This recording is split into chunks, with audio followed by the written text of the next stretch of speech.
Welcome to the Wired for Success podcast, your show for ambitious, mission-driven entrepreneurs who want to build million-dollar businesses without sacrificing their health, relationships, or happiness, who understand that in order to build their empire, they need a solid foundation, and that the more they are thriving, the more their business is thriving too. This show brings you the very best from science, self-development, and entrepreneurship to set you up for sustainable success. Hi, I'm Claudia Garbutt, the scientist turned mindset and high-performance coach for entrepreneurs, and I help you get wired for success.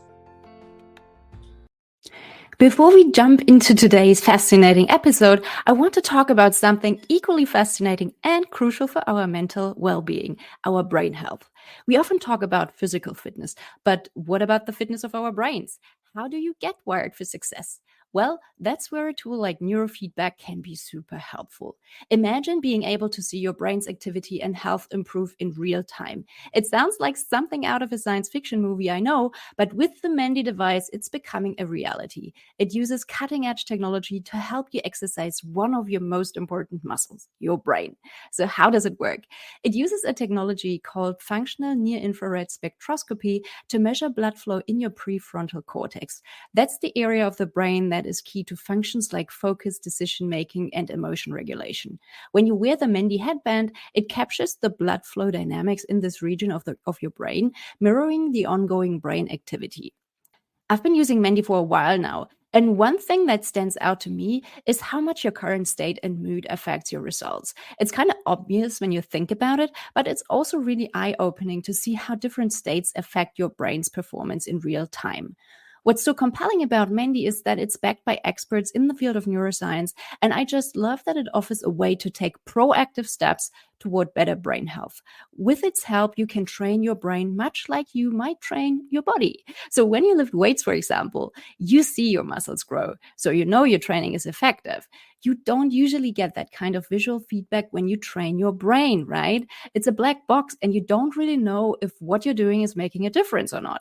And that's where Mandy comes in, because it makes the exercise tangible by turning your neural activity into something that you can visualize and interact with so that you can actually see your progress. The more you train, the stronger those neural pathways become, leading to lasting improvements in mental resilience and cognitive performance. Thinking about brain health in this way really shifts our perspective on what it means to stay fit. It's not just about running or lifting weights. It's also about keeping our minds sharp and responsive. So if you're curious about how you can start this kind of training, Mandy is a great option that brings sophisticated technology into an accessible format. To learn more and to get your own Mandy, head over to mandy.io. If you want to get wired for success, it's crucial to remember that our brains are at the core of everything we do. So again, if you would like to experience neurofeedback for yourself, head over to mandy.io. Without further ado, let's dive into today's episode. Hey everyone, and welcome back to a brand new episode of the Wired for Success podcast, where we talk about all things science, self-development, and entrepreneurship that help you get to that next level of success in your life and business. My guests today are John and Mark Cronin, a father and son who built a 7-figure crazy socks empire, a social enterprise with the mission to spread happiness, and who advocate for building more inclusive companies so that entrepreneurs can make an impact beyond cents and dollars. They bootstrapped their business into the world's largest sock store with multi-million-dollar revenues. And as if this wasn't impressive enough, they did all this while navigating Down syndrome, because John here is not only a business owner, he has Down syndrome, and he's showing the world what people with different abilities can do.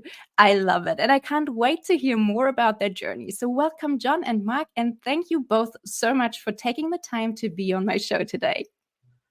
Thank you, Claudia. I really appreciate I have us on your podcast. I'm really excited to get you on. We're excited to be here. We're talking to folks out there. You guys are entrepreneurs. You're inspired. You are our tribe. Aw, this is going to be so much fun. Now, guys, you are such an inspiration, and it's really an honor to have you on this show. So for those out there who haven't heard your story yet, would you like to share how you came up with the idea for your business and how you turned it into such an amazing success? Sure. Well, let's go back 8 years. 8 years. 8 years to the fall of 2016. And our story starts in a small log cabin in the woods. No. No. It starts on suburban Long Island, which is outside New York City. And where were you, John? I was at Huntington High School. I'll go be my last year of school. So John's in his last year of high school, trying to figure out, like everybody else, what am I going to do when school ends? And what were you looking at? I look at a job program at school. I can't find a career opportunity I like. Now, Claudia, you already mentioned that John, among other things, John has Down syndrome. Mm-hmm. This is an unfortunate reality. Here, it's true here in the U.S., but it's true across Europe. There are just not enough opportunities for people with differing abilities. But John here, you're a natural entrepreneur. Yes, I am. You didn't find a job you wanted, what'd you say? I said I want to create one. I want to make one. I told my dad I was going to benefit him. A nice father and son being together. And we know you out there in the audience. This is what you do. Mm-hmm. Challenges become opportunities. Yeah, that's the spirit. Okay, we're going to go into business together. And you're out there, you got lots of ideas. And truth be told, not every idea is a good idea. So True. what was one of your ideas? One of them is a food truck. A idea from the movie called Chef. One of the actor named John Farrow. It's a neat movie about a father and son buying a food truck. So this is pretty cool, right? Uh-huh. And everybody loves food trucks all around the world. And we're thinking, what could we make it? Where would we put it? I love pulled pork. You like pulled pork, huh? But we ran into a problem.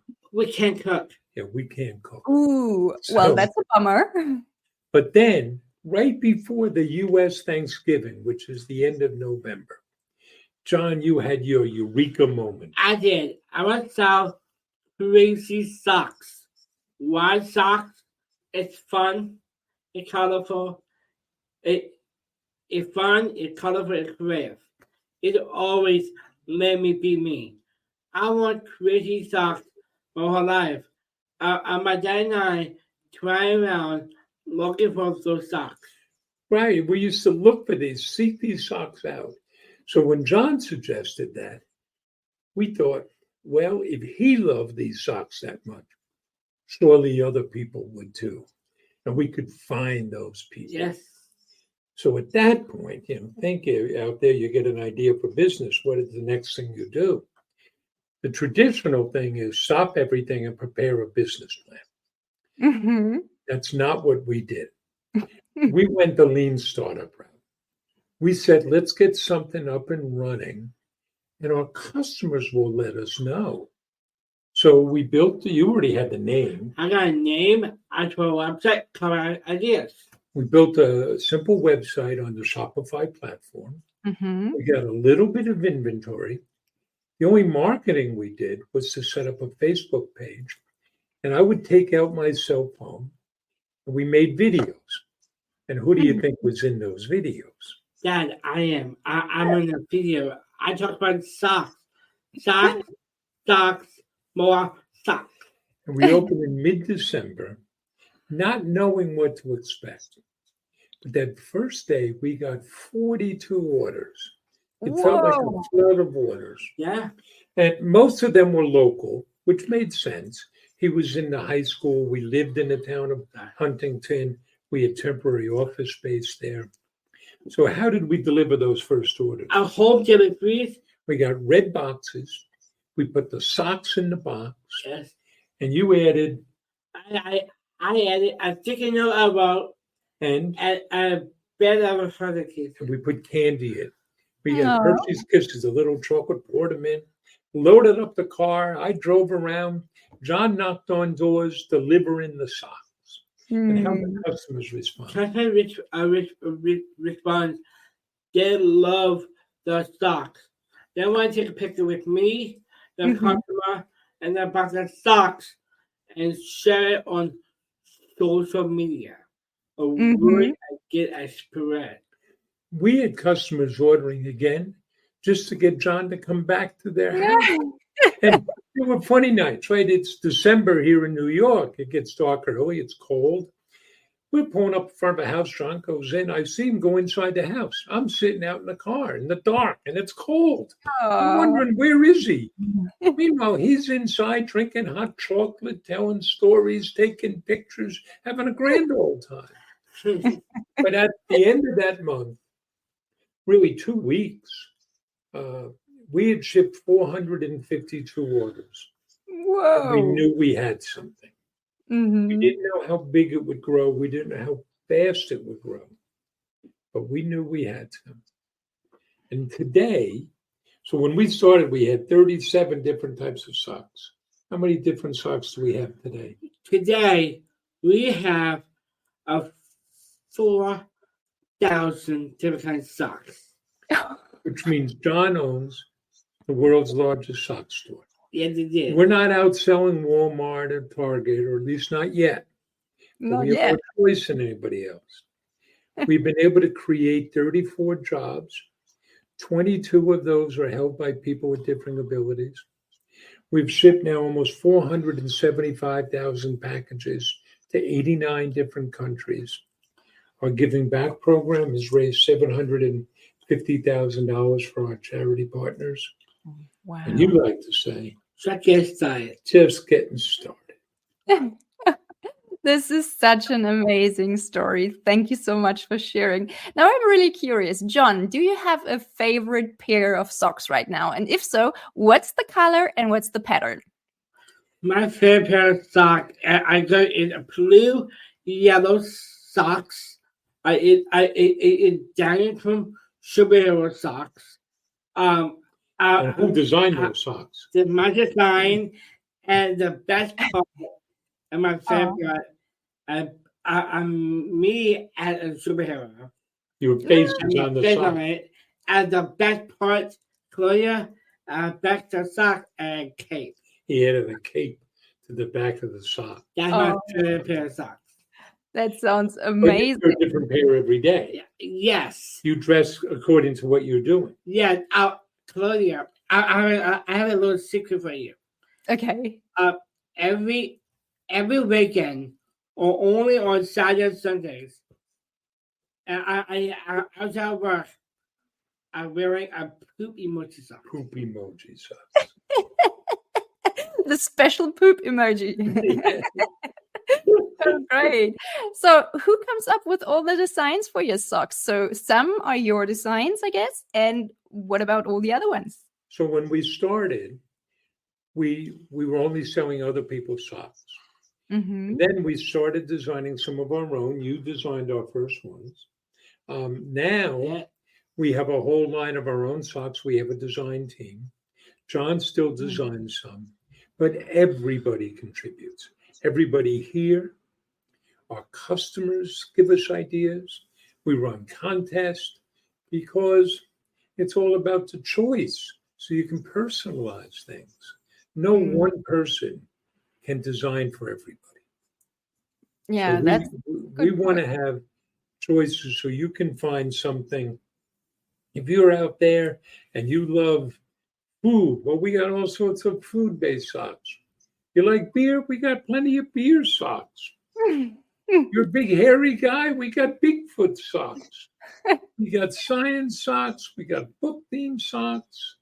Animals, right? Yeah, I wear animals. Halloween, Thanksgiving, Christmas. We have fireworks. We have all sorts of socks. I wear socks. We got something basically our socks are going to make you happy. You put it on and you're going to feel good. I am very happy. I am very happy. We want people to listen. Don't sing. You'll drive them away. This sounds like so much fun. Maybe we should do a collaboration and design some Wired for Success socks. Do you think those would sell? We could. We do a growing part of our business, right? We sell in 3 channels: direct to consumers through our website. We have a rapidly growing B2B sector. Right. We make custom socks.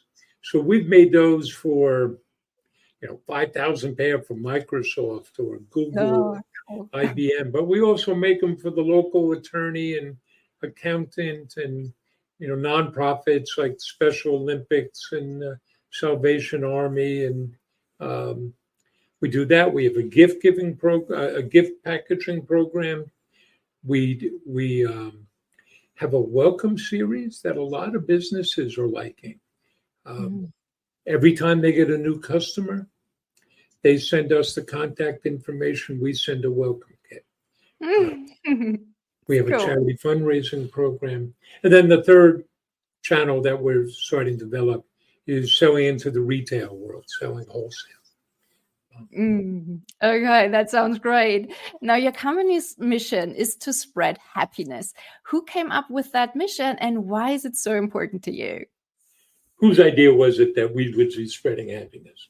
It's my idea, and it's my idea. I want to be spreading happiness. I will mission. I want to show a passion, a passion, passionate. And what do you say the keys to happiness? Only method that thank you, Dad. It's gratitude, it's your process, and anything else we have now, I'm more than for the others. Right. The more we do for others, the better off we are. And here's the thing: you're out there.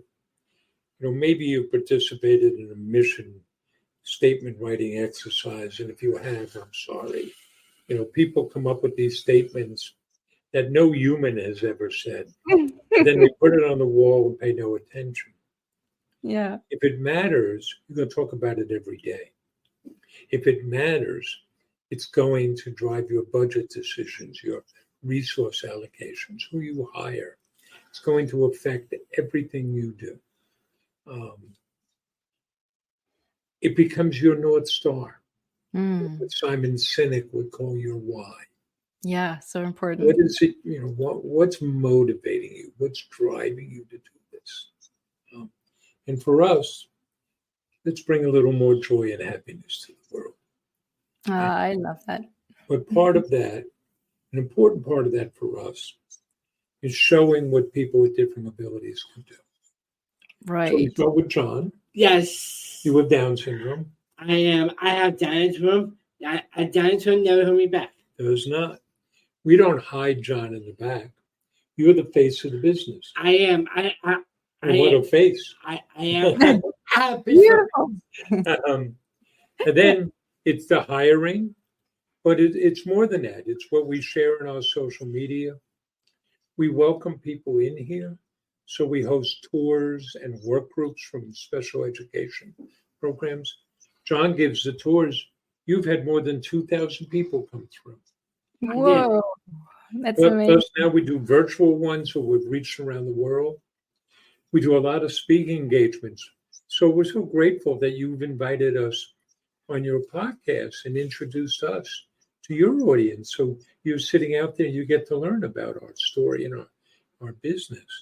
But we travel, I think from now to mid-November, we're on the road at least part of every week with speaking engagements. We travel across the U.S., Canada, Mexico, and we do virtual ones around the world. And then there's the advocacy work. The business has created a platform where people will listen to us. And that creates an obligation on our part to speak up. So last week we were in Washington, D.C., meeting with members of Congress. We've testified twice before the U.S. Congress. And the way things go now, we have to add, we were not subpoenaed.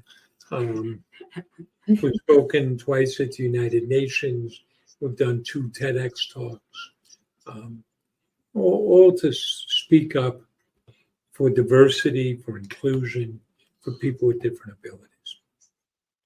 And you're doing such a great job with that. So thank you for doing all this important work that you do. And I think, John, you are the Chief Happiness Officer in your company. Is that right? Yeah, you do. I'm a chief happiness officer. I start at Thrive, and I run to the other mission, and I any better. I have a great sometimes I have, and I a certain purpose. Well, a lot of what we do is John. It's a question of what would John do?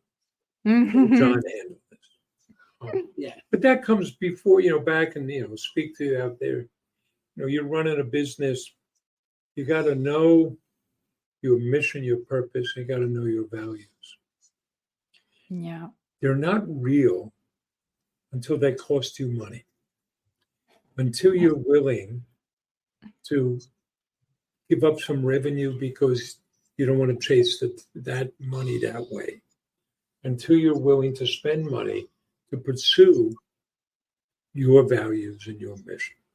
In the long run, you're always better off. Right. You have to do what's right instead of what's convenient. That's part of it. And know who you are. I'll give you an example. I call it the 1 lollipop, 2 lollipop case. So to this day, what goes in every package?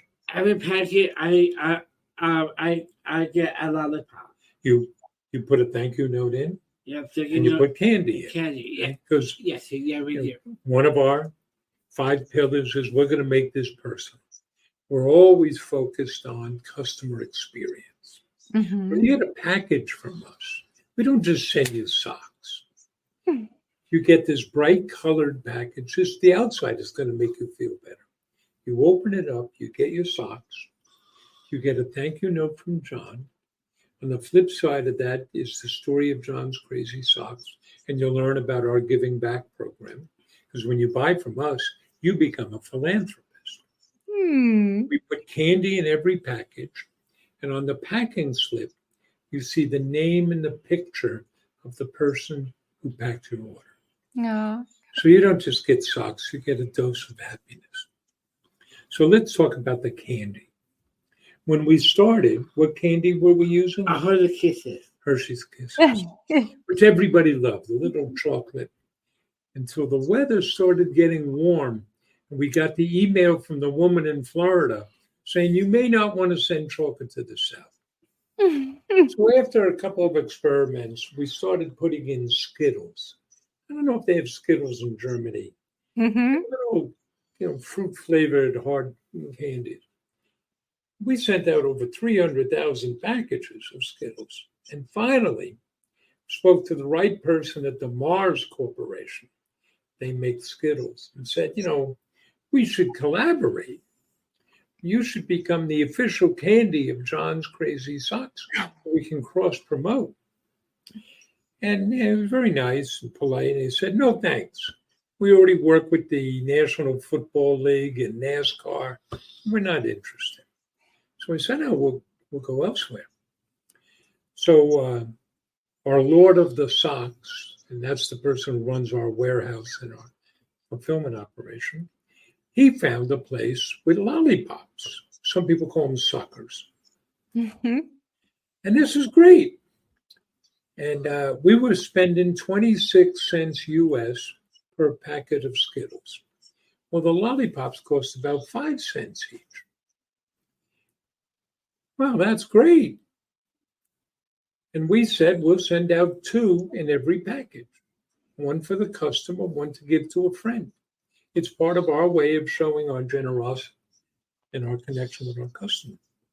Well, we have a strategic partner, and they sat down and said, no, we should only send out 1 lollipop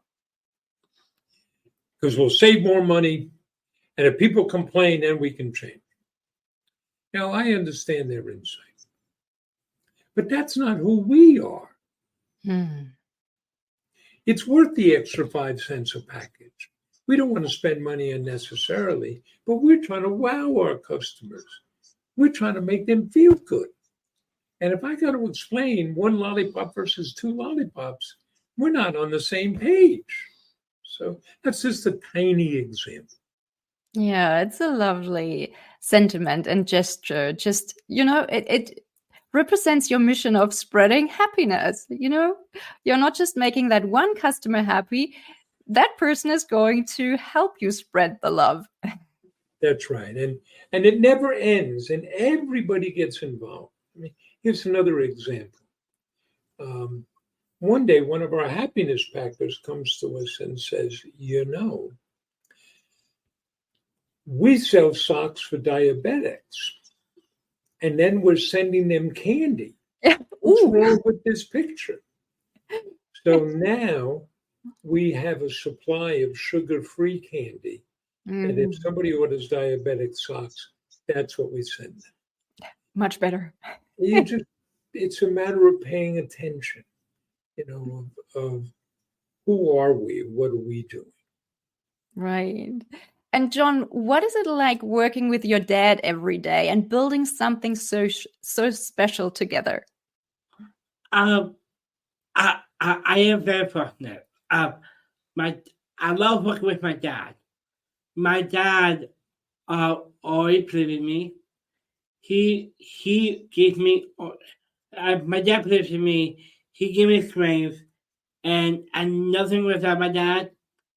And I'm so lucky. I'm so fortunate. I'm so lucky to have crippling ears, and I'm very fortunate. I think we're both fortunate. Yeah, you're a great team. I couldn't do this without John.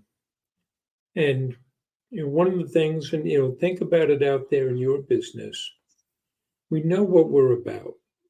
We know what our mission and purpose is, and that's bigger than both of us.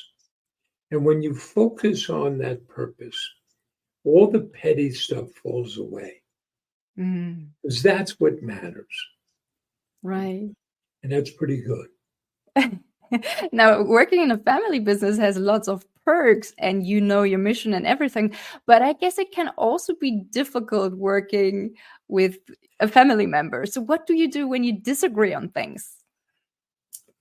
Well, the two of us have been fortunate, but I will share, because it is a family business. We have other family members working in it. That's not always easy. I'll give you 2 examples. One of my other sons worked with us, your older brother, James. Yeah. And it was not going well. And then one day, right as COVID was starting, he came in and announced, "I'm quitting." I thought it was a strange move to make at the beginning of a pandemic. We didn't know where it was going to go. But it was a good thing he did, because if we kept working together, you were going to find us both in a pool of blood on the floor. Oh, no. And then the other is my wife, my bride, works with us, your mom. What's her title? Mama Bear. Mama Bear. Aw, that's cute. And so, there are some nights we're at home and I look at my wife and say, would it be okay if I vented for a minute about something that happened at work today? And she's very supportive, said, sure. And I'll say, there's this woman at work. You're not going to believe what she did today. She's driving me crazy. And it's you. And she has to put up and say to us sometimes, can we take a break? Can we leave it in the office and not always be thinking about it? And so there's a balance. It doesn't, family doesn't always, it's not always best for family to be working together. And then you have to be able to differentiate. I've got a good friend. He's now the chair of the board for a chain of hardware stores, large family business, lots of cousins. And you got to differentiate between ownership and working in the business, Mm. and you got to hold people accountable.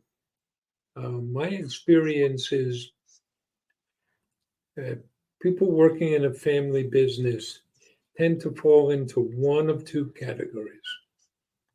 One category is this is a family business and they work very hard and they knock themselves out.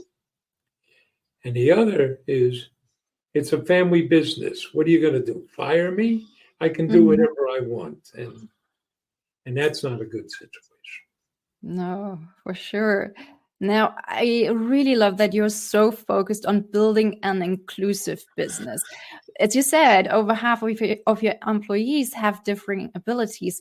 How is that working for you? And what would you want to say to entrepreneurs out there who might be reluctant to hire people with differing abilities? Well, here's the context in which I put things. I would suggest that every business owner out there, you think about your business, you want to hire the best possible people for the salary you can afford. Mm-hmm. If you artificially exclude a population of people, you can no longer say you're hiring the best possible people. You want to have as broad a net as possible. And then you want to focus on what the job really entails. Oftentimes, we load in job requirements with requirements that nobody needs. You have a driver's license, but you don't drive on the job. To be able to lift 100 pounds, but you're never going to lift that. For us, much of what we do is we run a pick and pack warehouse. If you sell online, you got to fulfill orders. Many people outsource it. We do it ourselves. Well, at least here in the U.S., pick and pack warehouses are a boom industry. And at the same time, there's a growing labor shortage in the U.S. Can't find enough good workers. Well, we have no trouble finding good workers. I talk to other businesses, they can't find people. They're either paying overtime or they're leaving money on the table. And yet, if you open your mind and say, oh, here's this untapped resource of people with different abilities, we could hire people like that. And so in our warehouse, over our 8 years, we've hired from 3 different labor pools. People with different abilities, moms, there's some dads in there, but we schedule people in 4-hour shifts. So you can put your kid on the bus in the morning to go to school, come to work, and then pick your child up in the afternoon. And general laborers, our starting salary is $16.50 an hour. By far, the best labor pool are the people with different abilities. They want to be here. They're excited. They pay attention. They care about the work they're doing. And be clear, we don't lower our standards. You got to know John and me. You'd find out that John here is a very nice guy. Right. I am not. You work for us, you got to produce. But here are the results. Morale is high. Productivity is up. Retention is way up. And it helps us with recruiting. And what are the results? We do same-day shipping. So an order comes in today, it's going out today. Our error rate is less than 0.2 of 1%. Wow. We do better shipping than Amazon. And Jeff Bezos over at Amazon, he's not putting a thank you note in candy. He's not. So we were better off because of the people we hire. It gives us a competitive advantage. But we're not alone. Take another small business you've probably heard of, Microsoft. So they're in fierce competition to hire programmers and people with technical skills. a few years ago, they pick their heads up and say, how come we're not hiring more people with autism? Because many of them have great technical skills. Well, that's an easy one. It's because they weren't getting past the job interview process. Maybe they didn't look you in the eye or give you a firm handshake in the interview. What the heck does having a firm handshake have to do with writing computer code? Not much. So Microsoft changed their hiring process and their recruiting process. They now hire lots of people on the autism spectrum, and that gives them a competitive advantage. I wish more entrepreneurs started to think like that and to just cast a wider net, as you said in the beginning, to find those people who are the perfect fit for the role they're hiring. Yes. And part of that means be open-minded. Part of that means make sure you know what you're hiring for. Yeah. So I'll give you an example. Again, we're in New York. This goes back now a couple of decades. But the good men that run the New York City Fire Department decided, maybe we should hire some women. And they set out and changed the rules because before that, women could not even apply. And to get on the fire department, you have to pass a written test. If you score high enough, you get invited to take a physical test. No woman could pass the physical test. And then the courts looked at the physical test and said, this has nothing to do with the job. And once they tailored that test to the job, plenty of women passed the test. So here in our warehouse, what we run, like I said, we run a pick and pack warehouse. What do we call our pickers? Sock wranglers. Sock wranglers. Now, to get the sock wrangler job, you got to show up, got to be able to work on your own. We'll train you, but you have to pass the sock wrangler test. You have to pick 6 orders in 20 minutes or less.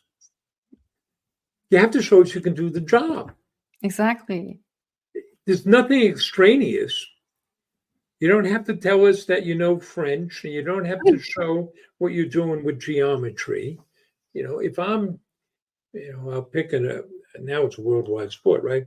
If I'm starting a basketball team, even at his late age, I probably want LeBron James on my basketball team. I don't care if he knows calculus. I don't care how many languages he knows. I want to know, can you play basketball? And so if you do that, and there's fear out there. I hear from folks, what about accommodations? 56% of people who are with a different ability need no accommodation. One said too, the average accommodation is less than $300. So here's an example. We know many of our colleagues, you're like this, very much like their routine. Once you set a process in place, they will follow it. But you have to be very mindful when you go to change it. So we don't want to just change things on the fly. We have to be very thoughtful about why we're doing it. And then we have to figure out how to communicate it, because people have different learning styles. Some people are visual. Some people like to read. Some need a demonstration. Some need to see it once, got to think about it, see it again. So we do that when we're educating people and changing a process. I ask you, is that an accommodation, or does that make us a better business? It sounds like something that every business should do, frankly. Absolutely. And I mean, Crazy Socks is already this huge success. So I'm curious, what's next what's your vision for the company? And or are you thinking about the next fun thing to build together? Maybe there's the food truck after all. Well, the answer is yes. So we have a long way to go in growing this business. There's still a lot of ceiling of us reaching more customers. And so we're trying to do that. We're growing our B2B business, and we really want to push hard into the retail stores. But there is more we're doing. John and I, in response to what we've been asked, we're growing the speaking business, and now we're helping other firms. So you're out there and you're thinking, well, how can I do that? Well, we offer some direct consulting services where we help. But we're getting a new venture off the ground. John, Yes. as part of our work, started working on some book projects. So you're writing 2 books right now. I'm writing 2 books now. I'm writing a sister book. I got be pictures about dance room. I had dance room never hold me back. That'll be a sister book. So one is a picture book aimed for elementary school students. What's the other one? Otherwise, this is a follow that. Otherwise, I'll be John Giant Books of Jokes. John's Giant Book of Jokes. So we've been doing a Facebook Live show, and now it's a podcast for 4 years now. And every show, John tells some jokes. And he had the idea, he said, Dad, I should put all those jokes together in a book. So as he started doing this, we started looking at, started talking to some publishing houses and looked at the self-publishing option. And there's a whole industry that's sprung up around that. And then we realized there is no publishing company that focuses on people with different abilities. That's a problem, but it's also an opportunity. So we are creating a new publishing company called Pominock Harbor House, and we will publish books by and about people with different abilities. Oh, that's great. Love it. We have lots of things going on. Yeah, it sounds like it won't get boring anytime soon. It does not. Do you ever get bored? Never get bored. Is there anything else that you would like to share with our listeners today? Well, we're talking to you. You're an entrepreneur. You're out there, you're scaling your business, you want to make an impact. Think about the impact you can have in the world. Even a small business, if you have 3 employees, 5 employees, that's 5 families. You're making an impact in your community. Think about the difference you can make. Think about the impact you can have in the world, and we need you. It's entrepreneurs who solve our problems. So that's my urge. You got advice for people? I do. Follow your heart, follow your dreams, work hard, and so you can do. And have fun, right? Yeah, I've got it. And if you want to find out about us, where can people find us? I'll go at Sean'sCrazySocks.com and check me out. And other platform like YouTube channel, TikToks. We're on all the social media platforms. Twitter, Instagram. So it's johnscrazysocks.com. All the social media platforms, just look for John's Crazy Socks. If you want to reach out to me personally, you can do it through our website or go to LinkedIn. I'm the only Mark X Cronin on LinkedIn. He's the one that's smirching. Right, we don't want to be smirched the other Mark Cronins. Use the X. And listen, we sell socks. Yeah, we do. We have socks you will love, socks that will make you feel happy. We have over 33,000 5-star reviews. And when you buy from us, You create jobs for people with different abilities. More than half our colleagues have a different ability. You become a philanthropist. You help us give back. We've donated over $750,000 to charity partners like Pendelpic, not just like that. the Autism Society of America. But most of all, you help us spread happiness. Yeah, awesome. John and Mark, thank you again so much for talking today. It's been a pleasure. It's been a pleasure having you both on this show, and you are such an inspiration.